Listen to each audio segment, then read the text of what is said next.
So what is the most common reason you hear for why the demon entered during this process? Well, I think a lot of it has to do with the most common thing has to do with the fact that women have been raped or molested in some fashion. Wow, what a fucked up dude. And part of that has to do with the fact that people will say, well, it sounds to me like most of your cases are women. And I chalk. Yeah, it sounds like people going through extreme trauma who are looking for help, and you are selling them on the idea that they've been possessed by a demon. That's so fucking. Shout out to Hades Vadim. He sent me this saying it's one of the funniest Tim Pool clips he's seen in a long time, and I still haven't watched it, and I keep promising I'm going to, so I'm actually going to take the time today to play it. But apparently he now believes in demons. Some of the other things, though, are obviously beyond, like levitation, which you don't see too often, but the morphing, the change. Head injuries won't make you levitate. Might make you feel like you're levitating, but you will not levitate. You will not levitate. You've witnessed levitation? Yes, I have. And when you talk about, because, okay, well, let me just make this observation. People have this idea that, every single day what I'm seeing is what you see in Hollywood, like on the movie The Exorcist and things like that. Have I seen all that stuff? Yeah, I've seen all that stuff. But it doesn't happen only in about 7% of the cases. Like heads spinning around and... Oh, yeah, changing. Like I said, that's just all part of the morphing thing. The like, actually, their heads... Wait. I want to be clear. It never used to be like this, all right? Like, Tim Cast, I don't know, 3 years ago, would not be sitting there uncritically speaking to a priest, being like, so you've seen people full-on levitate. Yes, I have. Look, I know Hollywood makes this whole thing look a little bit sensationalist, all right? We all have to admit that, come on, you've all seen The Exorcist or The Exorcist 2, and you're probably thinking of people like rising into the sky and things like that. He's like, right, you haven't seen that. Oh, no, I have. Yeah, no, quite literally.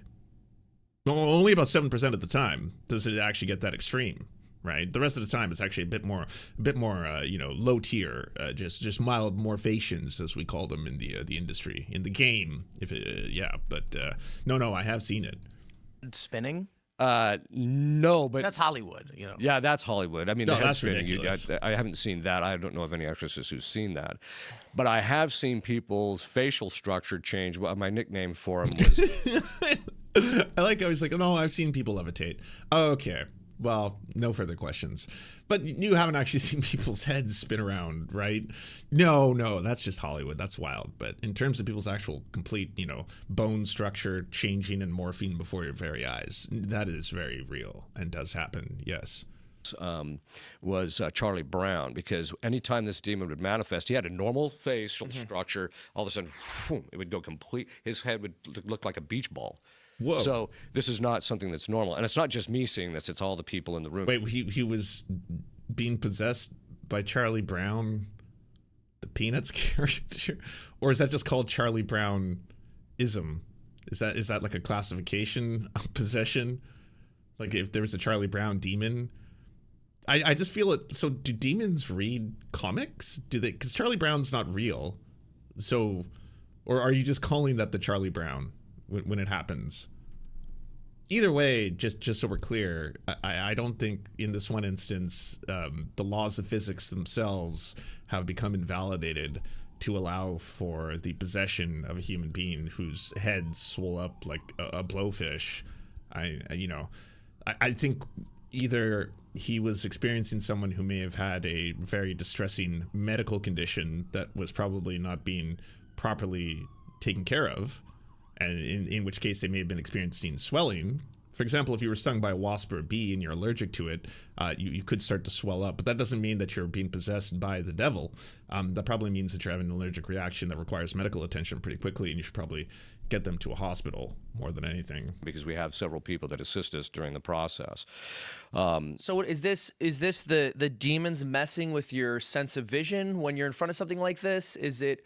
Do you think the face actually changes shape to some degree? Well, Where does this come from? Yeah, there's three possibilities. If you're talking about something that is beyond the natural physical laws, then one of three things is either happening. It's either happening where the light hits, and then it's this is what Aquinas says. When the light hits the person as it's coming towards you, he changes the light as it's passing through the medium to come to you. The other one is they can change it in the actual sense faculty. So they're actually changing something. And they can also change it in your imagination, because they can affect your imagination. So they're changing it somewhere in that. Now, the imagination thing, I think, Right, but I mean, does that mean that if you are witnessing this kind of stuff and maybe say a couple hours prior to that, you had taken a bunch of peyote, is that satanic? Like if you hit the DMT vape, like a couple minutes before this all went down, was that Satanism? Just mowing down on them mushrooms, and then all of a sudden you start to see things. I don't know if that is like the spirit entering you at that moment in time. Just because you saw it doesn't necessarily mean that's happening. is really most predominant, because what you'll see is sometimes one person will see something and another person doesn't, or one person will hear something and someone else doesn't. And then that's an indicator that it's probably more on the imaginative side than it is actually on the senses. Makes sense. So there are different Gotta be ways in which they rational can about actually this. cause that. But to get back to this, so that you can't give what you don't have. That's what we're actually looking for. Is there an indicator that this person is there something in them that is beyond human nature, that we call that preternatural, not supernatural, because that pertains to God, but preternatural. Yeah. The other thing is then there's those are the primary signs. Then we have what we call secondary signs, and those are the psychological patterns that you'll see with people possessed, which you were talking about, Tim, before, where it's the animus delendi, where every single thing they do maximizes damage to within the capacity to do so. That's an indicator that there's a diabolic. Explain that again. In other words, they do maximizes their capacity. Well, explain that sound I heard. Was that a demon? It's 575 euros to take the exorcism course at the Vatican. Oh, they actually sell an exorcism course. Oh, fun. Yeah, there was a particular politician, I won't name who it was, but at one point I'm like, this guy's got to be under diabolic influence, because he was a master at every single thing he did, maximized the damage that he could do to our country within the capacities of his office. And you see this from time to time with people. They're just destructive everywhere they get, and the malicious, right? The malice that you see, the consistent malice that you'll see. Do you think that as atheism rises, is that or that people sort of recede from Christianity, demons are able to influence more in this country? Well, no, he never said Obama, but I know a lot of other people did at the time, right? Like, the Glenn Becks of the world were really big on Obama is actually Satan come manifest here to destroy society. I maybe he was referring to Obama. I'm not entirely sure. Country. To some degree, but what it really boils down to is that the domain of the diabolic is what's sinful, or what we would say that is contrary to the natural law, or contrary to the way God designed us, which is what you were describing before. Human beings are designed to function a certain way. When people act contrary to that through their sinfulness and that type of thing, that actually empowers the demons and opens it, and it becomes because that's their domain, which is the sinful or the disordered. And so anytime we do that, it empowers them or opens up the door for their influence in that particular area. So the fact that in the culture we see it just getting worse and worse and worse, and people behaving in ways that are more and more unnatural or irrational even, is an indicator that the sin is slowly overtaking it. And how much diabolic influence is in a particular person's life is ultimately up to God to determine. But that's because even though we can open up the door, it's up to God to determine whether the demons can step across the threshold or not. How does someone come to be possessed? Do they have to be open to it? Do they have to? A lot of times, actually, are. So there's three possibilities for that open up the door for someone to become possessed. The first is where they do something seriously disordered, like getting involved in the occult or killing somebody or something like that. So those are all on the same level? Are you serious? How many times does it take? Like, if I go to a Hail Satan meeting and then I'm like, wow, this occult stuff seems pretty fun. Everyone was friendly to me. I had a good time. I had a good sense of community, and I go home. That's the same level of opening the door to demonic possession as murdering someone. I want to know how many meetings it takes. I wish you would give more numbers, right? Be one way. And by the way, not everybody who does those things necessarily becomes possessed, but that would be so they have to do something that's pretty. What's your take on the Venezuelan situation? Scroll back. You'll find the whole Venezuelan segment that we did, probably I'd say an hour back in the VOD. Gravely disordered. The second is some serious grave disorder has to be committed against you. So this is one of the things that we see that a large number of the women that come to us, about 50% of the women come to us, have either been raped, molested, or severely psychologically or physically traumatized. And so that... See, this is where you shut his mic off, and like if you have, I don't know, say a jar of piss, you throw it in his face and you kick him off the set. Because at that point, like he's reached the same level as all of the grifters, the people who like, you know, psychics who commune with the dead, people who are grieving, they take advantage of them, and it's just like it's so profoundly sad. And people will, you know, sometimes look for answers anywhere they can when they're going through some of the worst tragedies that life can bring upon you. And if you've got someone who's been sexually assaulted, you know, they should be getting all of the proper help and care and support that they need. Not talking to a weird ass demonic hunter who's going to be like, well, yeah, because that happened to you, you have now opened the door to a demon that has possessed you, so we're going to have to do an exorcism to remove the demons. Like, I can't think of anything more grotesque and horrifying, in addition to having to go through and experience that fucking wretched, to have to sit in front of this old creep as he tells you that, oh yeah, no, you have demons inside of you as a result of what happened. Disorder is, again, the domain of the demonic. And some people say, well, that's just not very fair.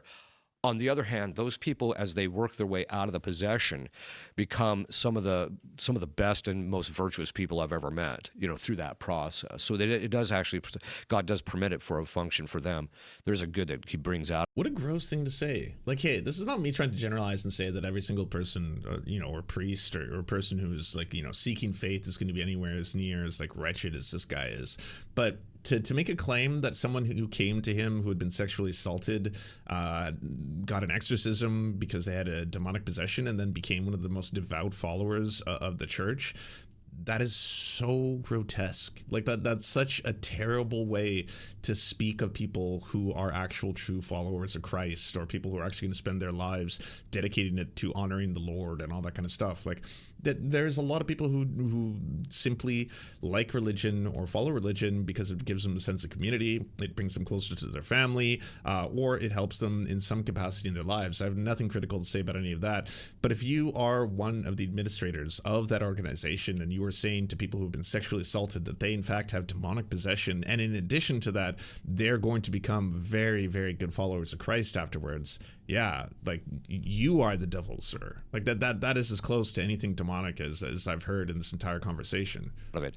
And then the last is purely by the will of God. Now, I've never seen those cases. I've read about them.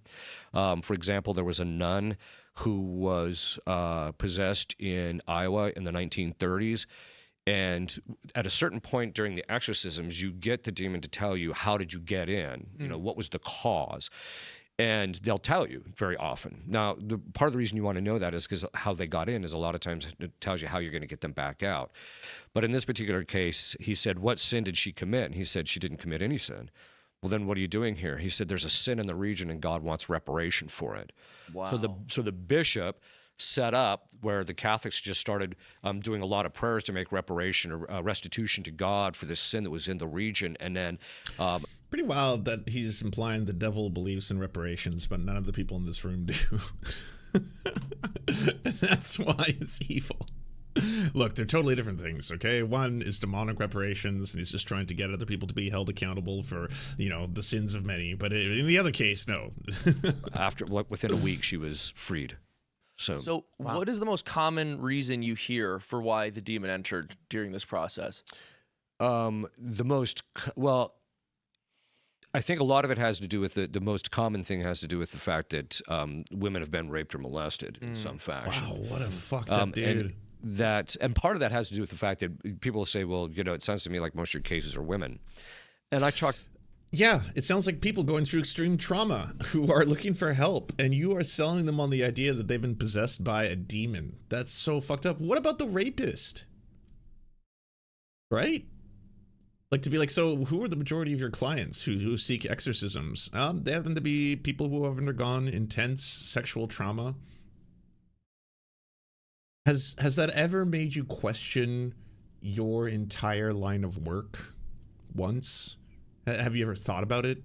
Has it ever made you be like, unusual people who have, again, experienced some of the most horrifying things that any human being can go through, and that are probably having various forms of PTSD and are having trouble managing that, might seek, I don't know, the consultation of a priest. And at that point, I present to them that they have a demon possession. That up to two things. One is that women have guys will power through it more and just deal with it. Hell yeah, dudes. You know, that's why women are weak and men are strong, because we have the ability to be possessed by the devil himself, but we can take it, my dudes. You know, I can tell you 2 or 3 times a day I'm possessed by a demon, but it doesn't bother me. You know, I just have myself a cold beer, work in the field, and then it's gone. That's all it takes. Whereas women are like, I need help. That's so funny. Women go to the doctor. Men won't even go to the exorcist. Yeah, exactly. They'd be like, no, I'm fine. I'll sleep it off. That's exactly it. That's exactly it. He's levitating and being like, eh. It's funny because he just said the majority of his clients are victims of sexual assault. That's why it's funny. Dudes, am I right? That'll work itself out in the morning. Yeah, he's like, I'll be fine in the morning. Yeah. The other side of it is that women will actually stop and ask for directions. Yeah. Like, you know, I got to ask somebody for help because I don't know what to do. I don't know what. So that's why we tend to see a lot of women. But we, at least Oh, that joke didn't land. for me, I tend to see Maybe it's because he's got a demon inside of him, preventing him from being funny.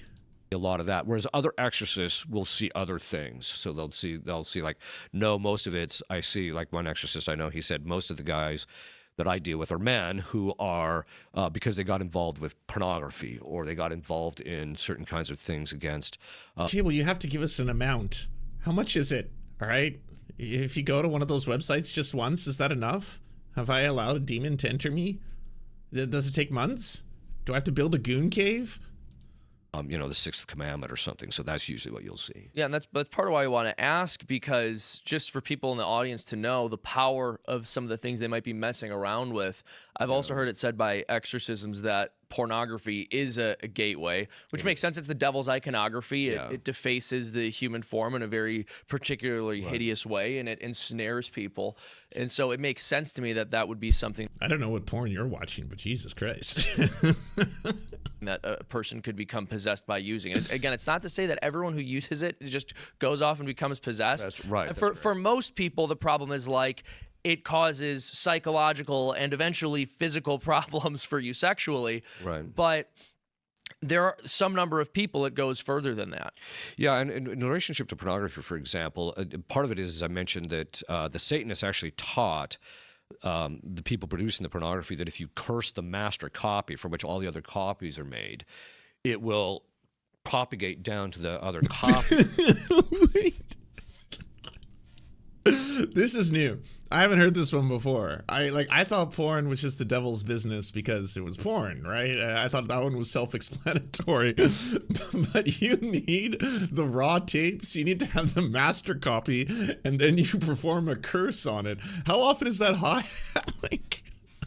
This just seems like a lot of work, right? Like, you know, we know we're building this demonic, satanic fucking piece of media that we're going to put out there. Yes, this will really help spread the devil. And then it's like, yeah, but we should really start cursing the master copies. So every view, like, does that work with MindGeek? Like, if you curse the server, the hard drive, does every person, what if I don't watch porn, but it's also hosted on the same Amazon porn server that other people are watching porn off? Is that been cursed? Does it just travel all together? Are we all tainted? Is this broadcast right now on Tim Pool's show? Is this hosted on a server that also hosts pornography? If so, you could make an argument that the devil is being brought through this. And it will boost the addictive effect of the pornography. So that's one of the reasons they do it. The other part of it, the other reason that it has the pornography is just because of the addictive aspect of it.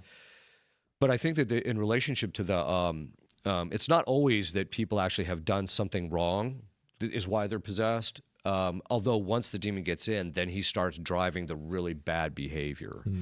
And so that's one of the reasons why I think this is partly this is a theory, this is one of my theories, is why you'll have women who actually, once they've had an abortion, all of a sudden that's when you see the real license in relationship to sexual matters really take off in their life. because all of a sudden there's a more of a diabolic influence. I'm not suggesting they're possessed, but there's a more of a diabolic. I mean, nothing has changed since, like, I don't know, the 16th century here. It's the same shit that's always been told. Women, do you enjoy sex? Do you enjoy having sexual intercourse? Well, that can only be explained through the possession of a demon, a demonic force. Yeah, that's the only reason. And unfortunately, you will need an exorcism if that's happened before. It's like, okay, well, a woman once got an abortion. Oh, yeah, well, then she allowed the devil to enter her. That's what that means, right? And so everything that happens afterwards is obviously the devil possessing her. You do one thing. Symbolic influence. Well, yeah, 100%. So when you said with the story of this nun who was possessed, God wanted it to be. So that is, just simply put, God will send a demon to possess somebody? At times, yeah. Or he'll allow, basically, like he'll withhold the graces protecting you from possession. So it's not as if God, because ultimately he's in charge, and like the only reason demons haven't torn all of us to shreds is because he's preventing them in all moments from doing so, because they hate us and they'll take any chance to destroy us. Yeah. Why do they hate us? We're made in his image and likeness. Yeah. I love how he's asking this like it's just real normal questions being asked to a completely regular guy who might know something about the world. Well, I need to know why exactly. So, sorry, we are surrounded by demons 24/7. They're just literally there. The room is filled with them right now, and all of them are trying to get inside me 24/7. They are just trying to get up right inside.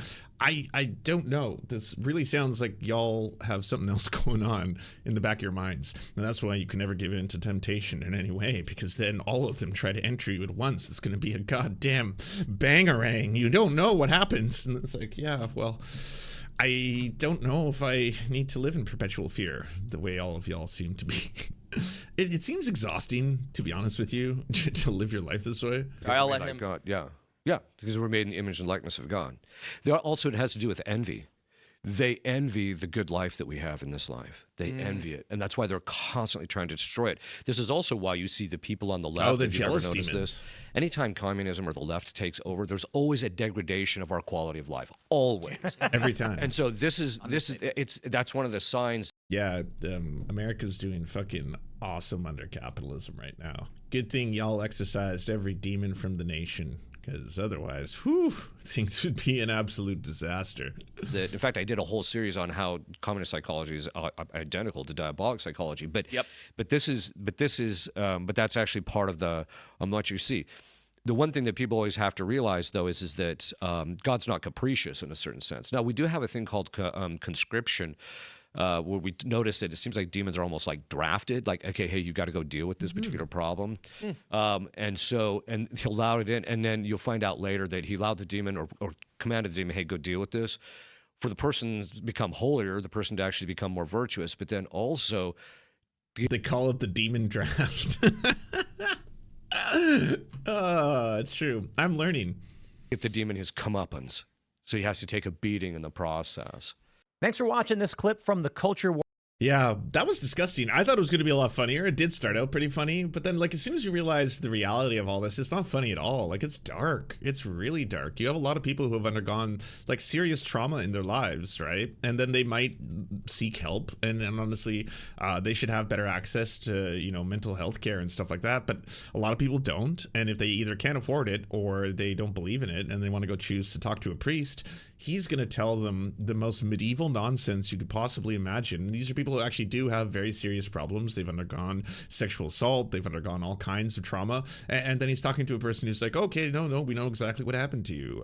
Basically, a demon entered you. There are different demons for different things. There are demon drafts. They actually try to, again, possess you for a variety of reasons. The good news is that I do know how to do exorcism, so we can do an exorcism. We'll do that, which is if you've ever watched them, in documentaries and stuff, they look very traumatic in and of themselves, because again, it's a very fucked up form of role playing and acting on one half. The other person might be, in their own brain believing what is happening is real, but really you are traumatizing another human being, right? You are screaming at them as if they themselves are demonic, trying to get out the demons, splashing them sometimes physically abusing them. They hit them and stuff like that.